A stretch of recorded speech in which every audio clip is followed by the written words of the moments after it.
m'intéresse de savoir comment tu étais à l'école. Je parle en primaire. En primaire, j'étais grave bon élève, moi.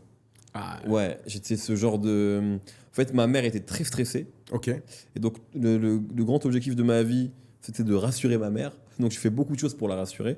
Et autant on s'entendait bien, surtout, autant l'école, depuis le plus jeune âge, c'était genre un sujet de tension. Parce que quand t'es petit, tu veux jouer et sortir.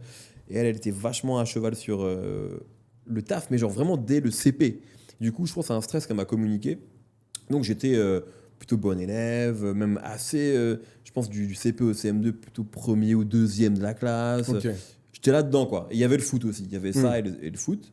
Mais ouais, j'étais plutôt bon élève. J'ai souvenir genre d'une enfance et d'une scolarité, en tout cas au début, assez simple, assez heureuse. J'avais des amis, j'étais bon élève. Enfin, tu vois, rien de... Pas de vague, quoi. Bah, Pas tu peux aussi être bon élève et justement être l'élève qui fait pour ça, tu vois. Non, bien sûr, complètement. Tu laissais copier ou pas? Ouais, je crois, ouais. Ouais. J'étais pas un connard non plus. Mais ouais, non, j'étais vraiment même assez, plutôt bon élève et même très, très calme. Et en fait, ça a changé quand mes parents ils ont divorcé. Ok. Quand j'avais 8 ans. Et là, j'ai commencé à être un peu plus perturbateur jusqu'au collège. Et ça, c'était le changement, tu vois, genre quand j'avais 8 ans.